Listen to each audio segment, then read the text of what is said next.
Colors. They're part of the basic visual cues of our existence. The orange of a southwest canyon, the greens of a forest in the summer, the white of a snow-covered peak. The small town of Bluff, Utah, in the Four Corners area, is known for its crimson hues, being right on the border of the iconic lands like Monument Valley. While this area may blush red for most of the year, one event throws out shades of every color imaginable, turning the rosy cliffs and blue sky into merely a canvas for an explosion of yellows, purples, and greens. This is our 15th annual Bluff International Balloon Festival. We're international because one of our pilots even comes in from England for this event. It grew from just one of our local business owners and one of our pilots meeting up and saying how interesting it would be to have more balloons around. And it's grown to now 25 pilots a year.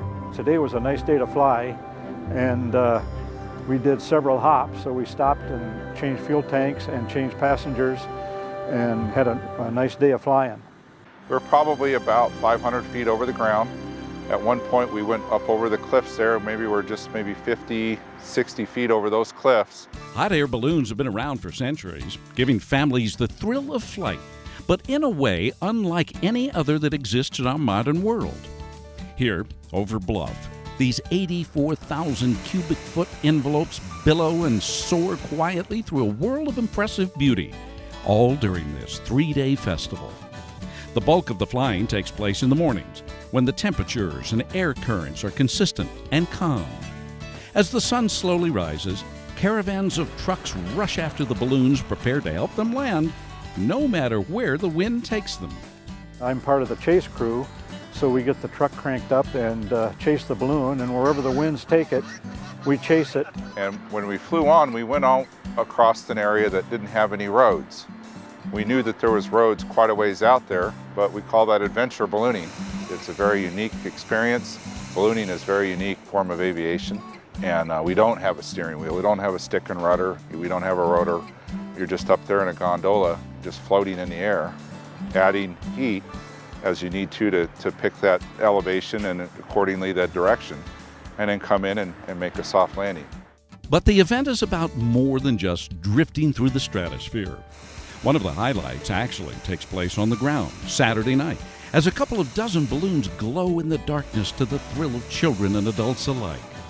Artisans, chefs, and volunteers all welcome the world to their doorstep with festivities, cultural displays, and an atmosphere that invites visitors to enjoy the beauty of the surroundings.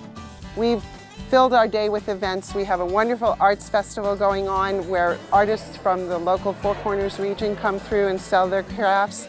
In fact, this year we even have a massage therapist doing massages, and we have just all kinds of creative people in there. The colors are on display here too, in every brushstroke, whether glowing, floating calmly on the breeze, or even just being filled with warm bursts of flame.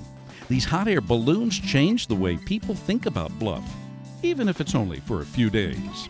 We finish off by going to fly over Valley of the Gods, which is 25 miles southwest of us, and it is the most picturesque part of the Red Rock Desert, colored by 25 hops of color. And we are proud to be able to say that a small group of people make a big event happen. And you know, it doesn't get much bigger than this, as the world itself looks so small in comparison.